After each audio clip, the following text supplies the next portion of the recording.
Welcome to the Grizzled Geek in Review for August 10th, 2018. I'm Mike. I'm Doug. This year is just taken away. This year is just flying by. And in fact, it flew by so quickly, we forgot news last week. We didn't forget it. We actually lost power here for a day. Oh, yeah. It was brutal. Yeah. 108 degrees 108 out degrees and no outside, AC no power. For I don't know, 12 hours. Yeah. And I find it's really, really hard to either film or edit videos with no power. So, spent the day eating popsicles and sweating. But we're back this week. Sorry for you that missed us. With some stories to catch up on. We kind of skipped over some ones we missed last week because a lot of our stories last week have altered this week. Yeah. In fact, there's updates. Even as of this morning, some of these stories have gotten updates. Yep. So we're going to categorize these. These are going to be like some broad categories, and then we're going to all the news involved in those. So I want to kick it off with James Gunn news. So as everybody knows, James Gunn was fired right before Comic-Con from Guardians of the Galaxy 3 for 10-year-old tweets. That, he was, we were in bad taste. I happen to like humor in bad taste, but, apparently not the kid-friendly Disney did not like that. No. No. Disney fired him, not Marvel. That is a distinction we need to make right now. So it wasn't Marvel that fired him, it was Disney. Correct, yes. Now, since that happened, the cast has rallied around him. They've all signed basically an open letter saying how there's in support of him. They think it was a mistake.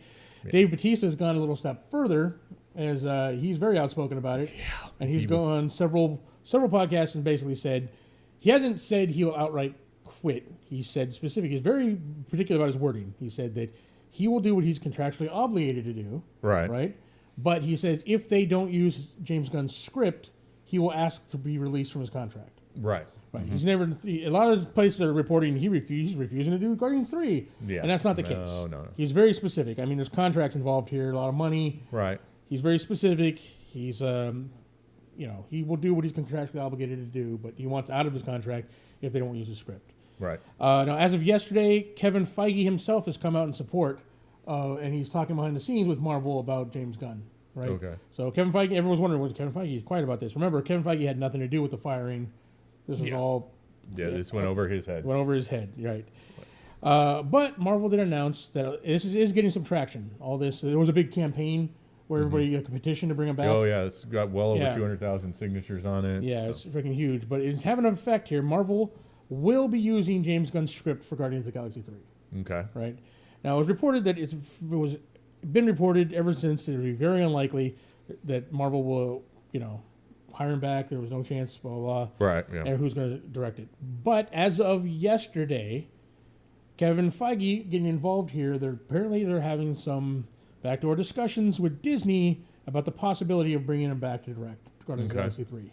So it's still not 100%. There's no confirmation, but there's talks going on now, which is not... And they're not like, do this or else kind of talks. Oh, right. They're like, hey, this is, would be best for the business, best for the brand. Right. And so they're trying to work out some kind of deal that may get him back. We will see. If he doesn't come back, however, he's getting, because of his, pay or play, contract he's got signed, even if they let him go, he's getting a $7 to $10 million payout for no work. For not directing it. Yeah, for no work. Here's $10 million. Yeah. For not working here. Part of that includes the fact that he did write the script. He did write the script, yeah. But still, yeah. Yeah, it's still pretty good. And don't feel bad for James Gunn one way or the other. James Gunn is a very talented director, and he's being courted by several studios, right ever since this happened, including DCEU wants him. Yeah. Right? No, not DCEU. DCFU. DCFU wants him, yes. Sorry. They picked the name, not me. Yeah. But yeah, so...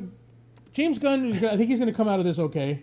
I really want him to direct Guardians of the Galaxy 3. Yeah. I can't imagine a Guardians Galaxy movie without his, even his if voice. It's his script, I can't foresee how that would change the feel of the.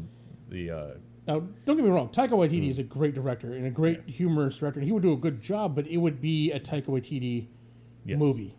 He's got a very distinct voice. They definitely, watch Thor: The Dark World, watch Guardians 2, and you can see there is a definite difference between the tone and the voice and even the type of humor that's going on. So So we'll see. All right. Well, let's go ahead and go over to the DCFU and the DC Universe, which will be coming out later this year. Yes. I don't know the exact date, but later this year.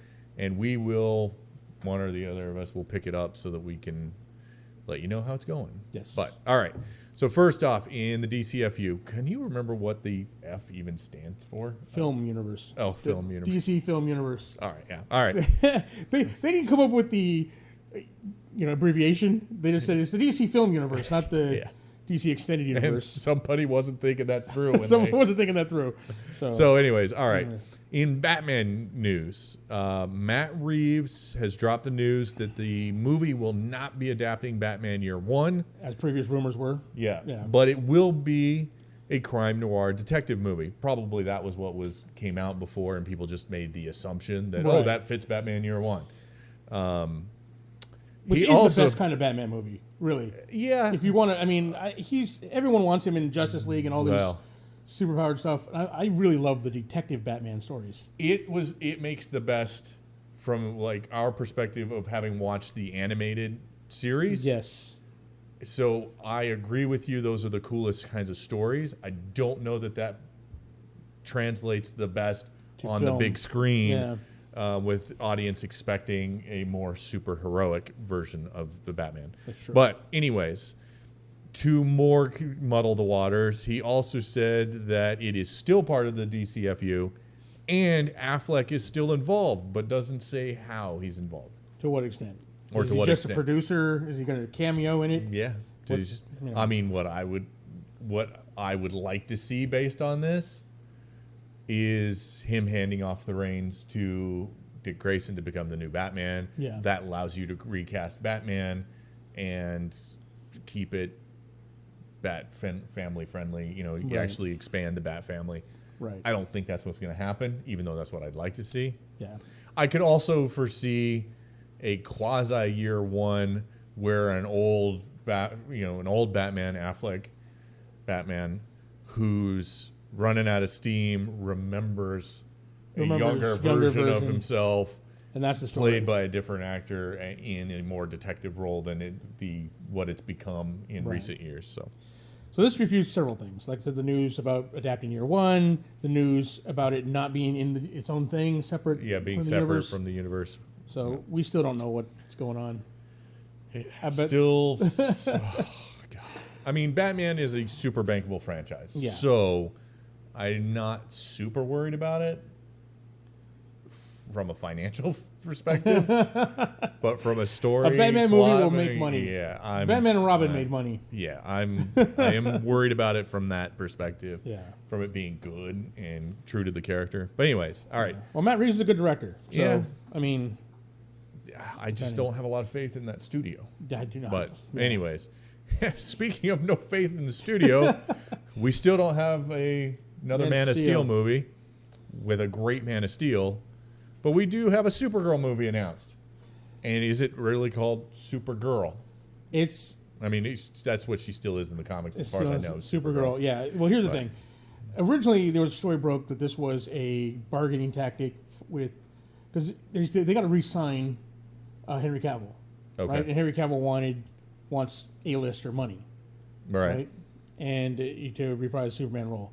They need to make a Man of Steel too. They finally, at the end of Justice League, gave us a Superman we wanted, right? Even though that movie had problems, he became the Superman that we all know and love. So now they need to bring him back. And someone said this was initially a bargaining chip, like, yeah, we could do this instead. Yeah.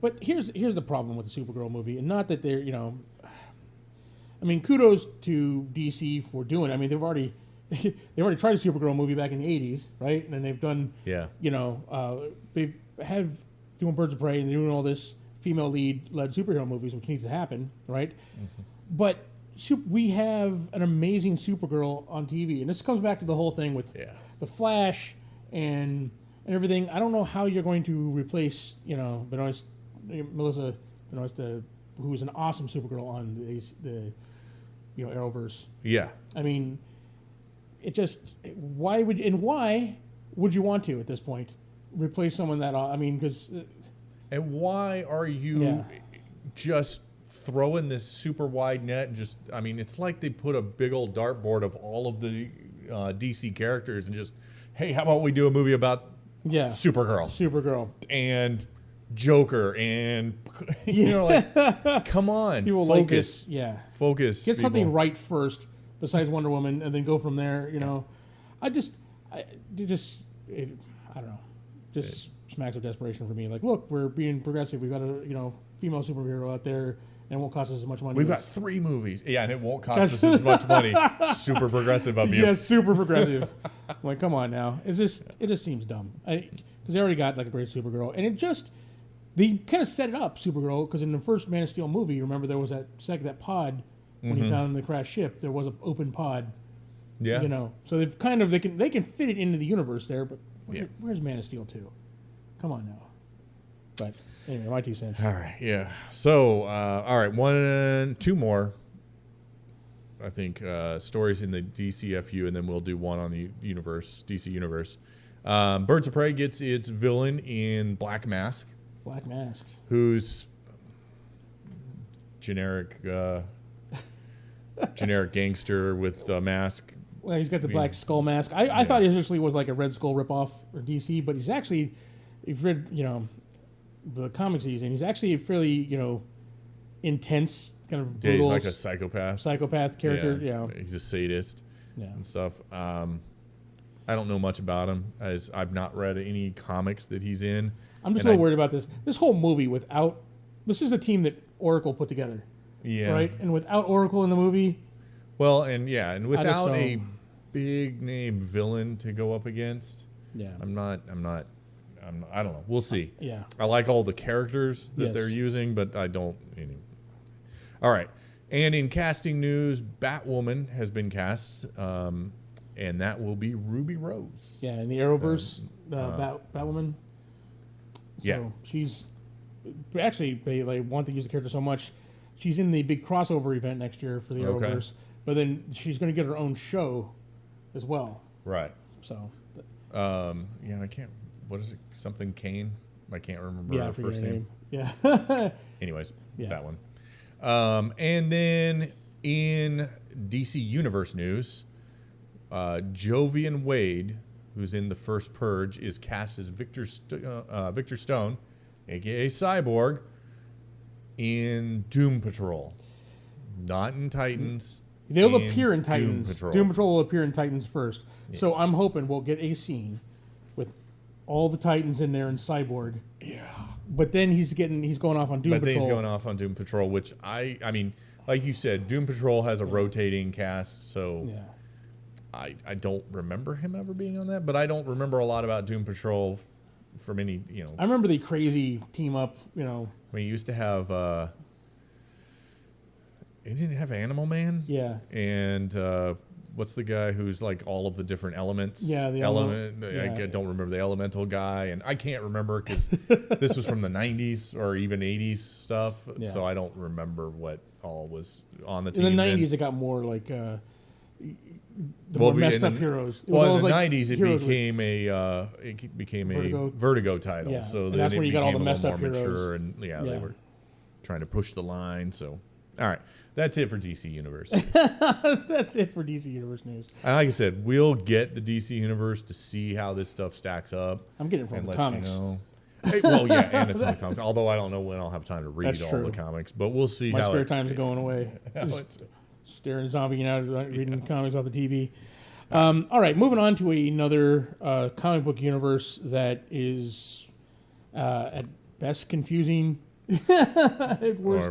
I'll say ill-conceived. Ill-conceived, yeah. The Sony Spider-Verse, the non-Spider-Man Spider-Verse of Sony. Yeah. We've got some new rumors, confusion, and confirmations. First off, Venom. Basically, this studio is hanging everything on their Venom movie. They're really pushing this thing. Stupid move, but hey. But hey. Maybe this will convince them that they've... Venom is a pretty popular character. He's very popular. The look of Venom, from the trailers, looks good. I was really worried about that at first, but they're looks better than the Spider-Man 3 Venom, definitely. Based on the trailers, I'm afraid we were going to get like 30 minutes of Venom. Not even 30 minutes of Venom.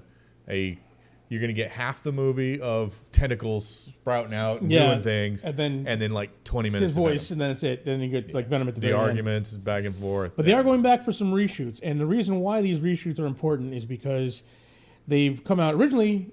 Venom was going to be a hard R. They're going to lean into the horror elements of it, right? Yeah. Which was, I think, the way to go with this kind of character. If you're going to do an anti-hero movie, you need to lean into that aspect of it, right? Yeah.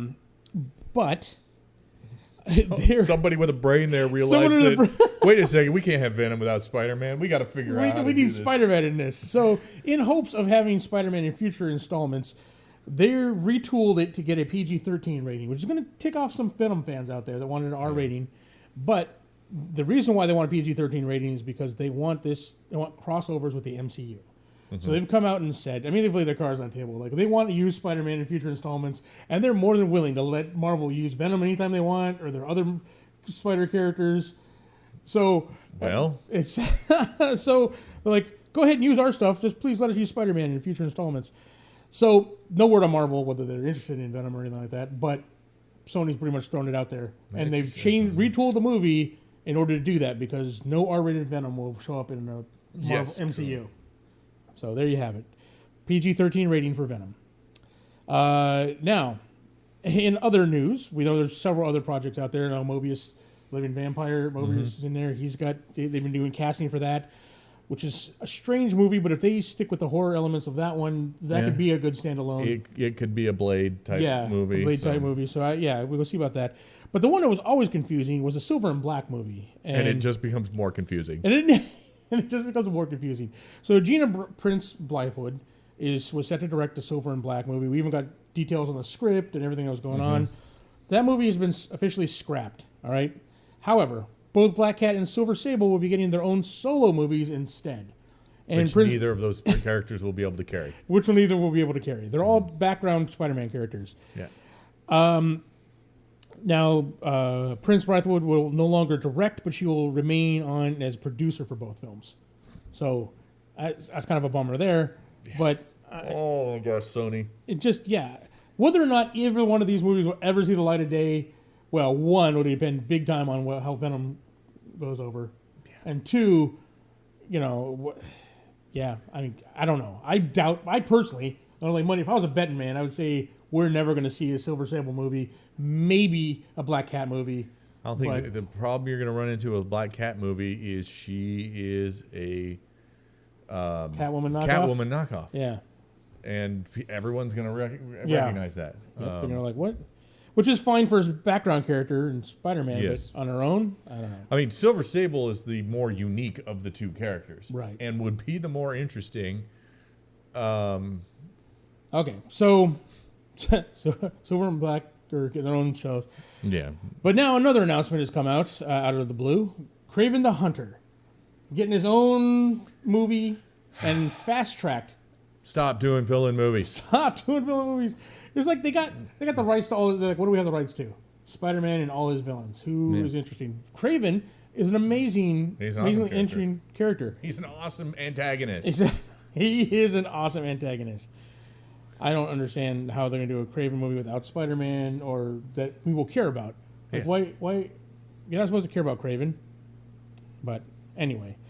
They're also looking for writers for a Silk and a Jackpot movie. I know who Silk is. I have no idea who Jackpot is. Yeah. So those movies are they're looking for writers for them right now. So they're been not announced, but they're looking for writers. Now, they did say something interesting. They're looking at different budget ranges, experimenting with different budget ranges. And they want to make comic book movies along the lines of Deadpool and Logan budget-wise. So they're not looking at big blockbuster Marvel movies. Okay. They're looking at, $55 to $80 million, cheap movies. Cheap movies, right?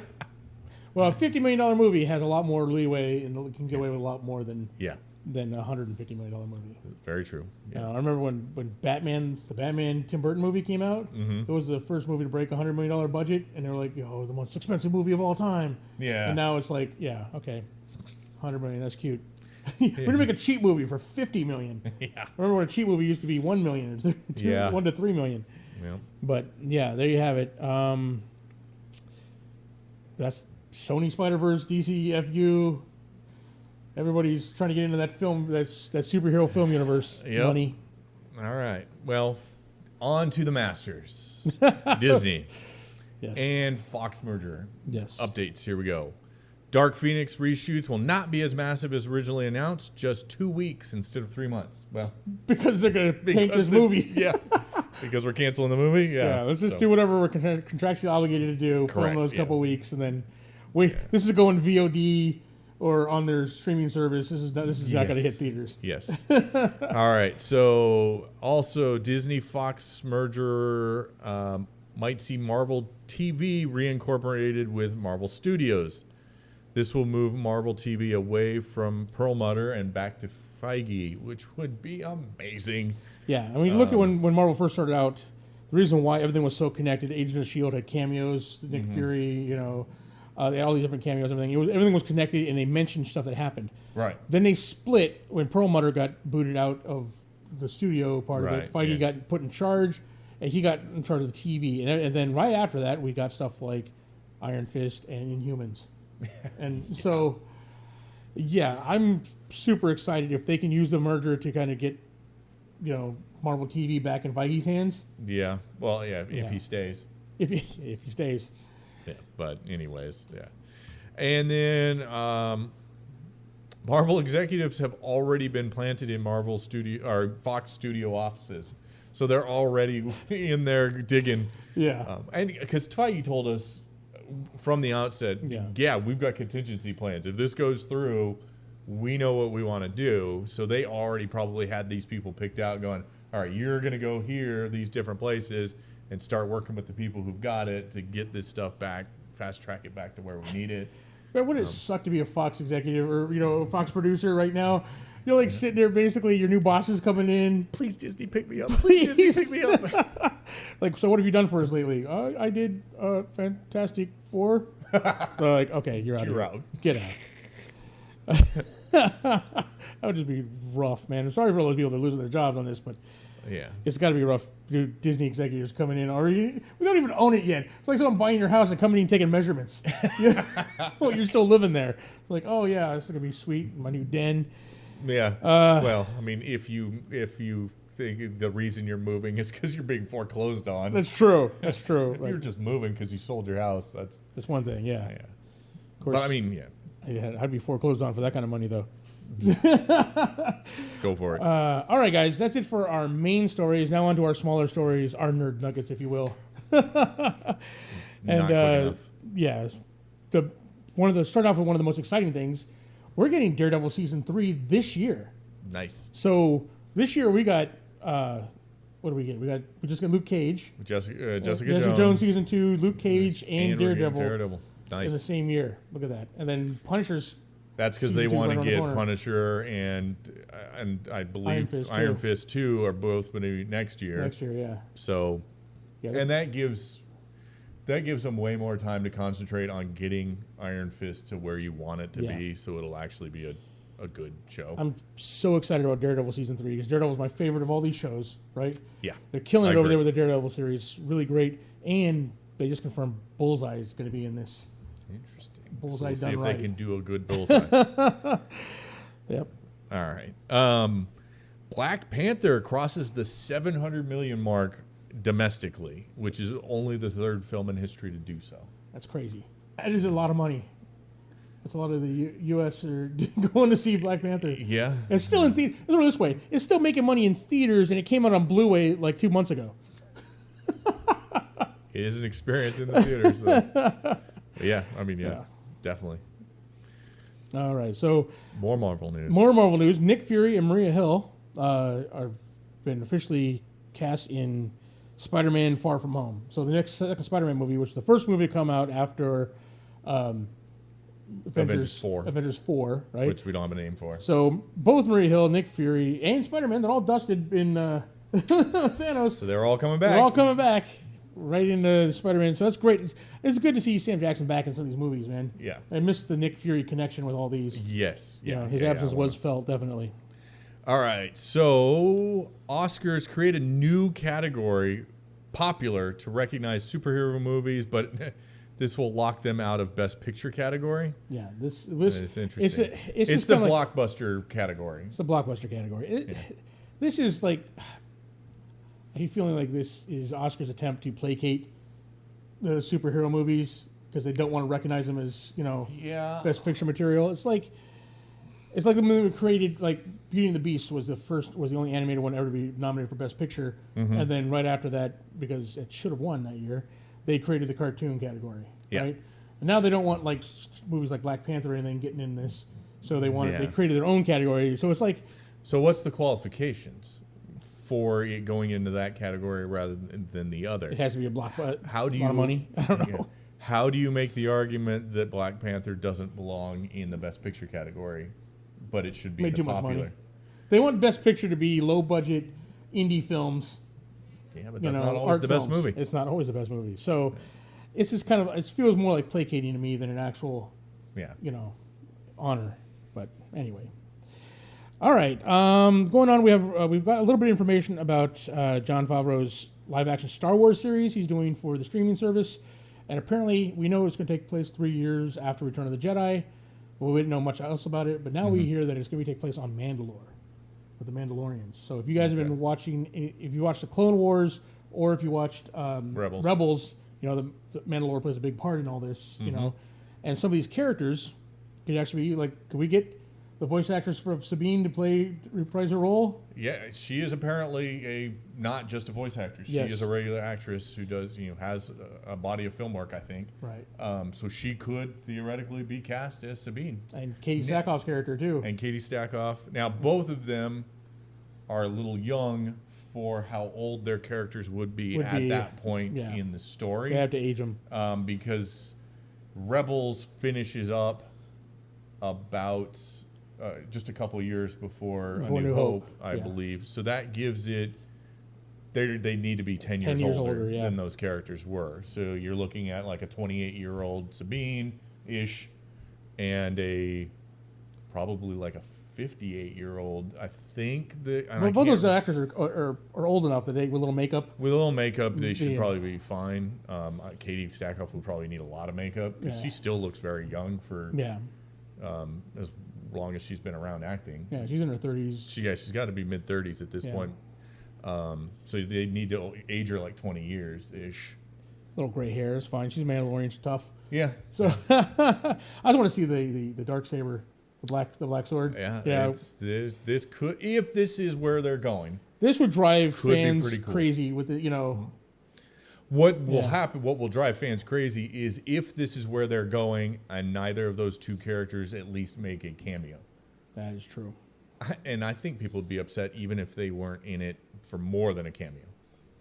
I don't. I'd be mad. I'd be included in that group that's mad. But and I would also be very happy if this was the direction they went. If they brought Boba Fett back. Yes. And said, he got out of the Sarlacc somehow. Yes. That would be great. Oh, Boba Fett. So much they could do with this if this is the way they're going. Yeah. And in Favreau, I trust. So we'll see what. Yeah, he doesn't do much wrong. So. Yep. All right. So it's you.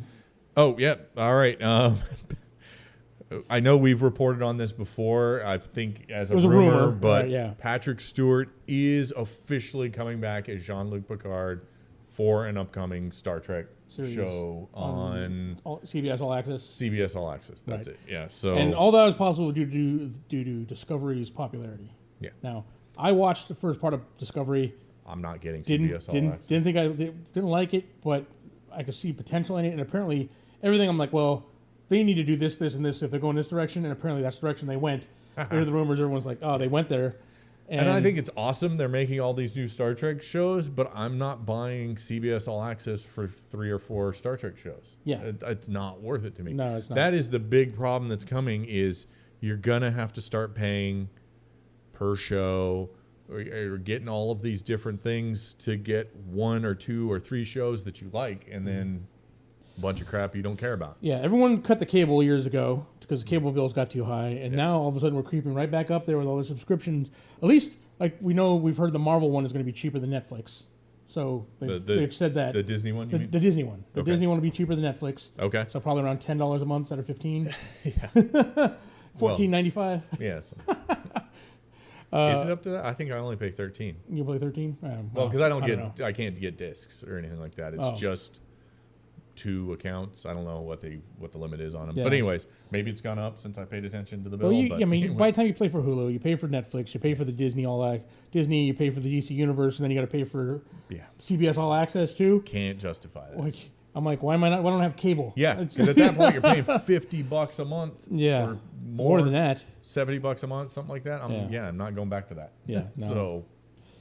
Sorry. For the little time I have to watch TV, it's not worth it. Yeah, but I'm gonna start narrowing down what I like, what I'll watch. But hey, Patrick Stewart's back. That's exciting news. Yeah. Now for the saddest news of the day, came as a crushing blow. Cowboy Ninja Viking has been indefinitely delayed. No word on why, but I mean they were ready to go into production for this. Chris Pratt was on board. Oh, that's right. Yeah. I don't know whether Chris Pratt is not on board anymore. No announcement is other than it's been indefinitely delayed. Now they've been working on this movie for 8 years. Wow, I didn't even know this concept was around 8 years ago. Yeah, so ever since the comic came out, there have been So what happened? Someone said, "Why are we spending millions of dollars on a movie called Cowboy Ninja Viking?" You've come up with dumber concepts. So. That's true. I would personally. While they sound stupid by a title, the comic concept is actually pretty cool. It is pretty cool. I just wish it had a better name. Yeah, Cowboy Ninja Viking. It sounds like a variation of rock paper scissors. Right. And this comic is basically where these assassins could take on the traits of 3 different individuals, basically. Yeah. So the main guy happens to be a cowboy ninja and a Viking. Which, So he's got the stealth skills of a ninja. Because all of the other ones, one of their alter egos is somebody who could blend into regular society and get them places they need to go, or they can pretend to be something. What a Cowboy Ninja Viking does for you as far as getting to where you need to be to get to Cowboy's your target. about the most the easiest one to integrate. Like, oh, he's just a cowboy. But I don't know what a Viking gives you for skill wise. Fury, his rage. He's a berserker. His rage is endless. Yeah, but if his boundless rage is the source of his power. Another great superhero movie before its time. That movie would have done amazing if it came out like 10 years later. But anyway. Still a cult classic. It is classic. All right, guys. That does it for us this week. Thank you for watching. Again, sorry we missed last week. Couldn't help it with the power outage. Yeah. But we'll be back again next week with some more nerd news. Maybe updates on these. Maybe, another round of movie announcements from the DCFU or horrible Sony or Sonyverse or whatever. Who knows what we'll see next. Maybe Peter Porker Spider-Ham will get his own series. There you go. But anyway, that would probably be a better idea than most of these. I'd watch that before any of these. All right, guys. Thank you very much for watching. We'll be back next week. Please like, subscribe, tell your friends about us. And if you want to support the channel and the things we do here, you can do so a number of ways by supporting us directly through our Patreon link, by buying our merchandise through our merch store, or by shopping through our Amazon affiliate link for other junk. Other junk. Well, anything you want. Just click the link. Whatever it takes you to, you can ignore that and shop for whatever you want. Shop for whatever you want through the link. And anything you purchase through that link helps us out. We get a kickback on. Cut. Yeah, that's right. Doesn't cost you anything extra, but we get a kickback. That means when we review movies, I can get a large popcorn instead of a small popcorn. And maybe a drink with it. Yeah. I don't have to smuggle in snacks. All right, guys. Thank you very much. We'll see you next time. Bye.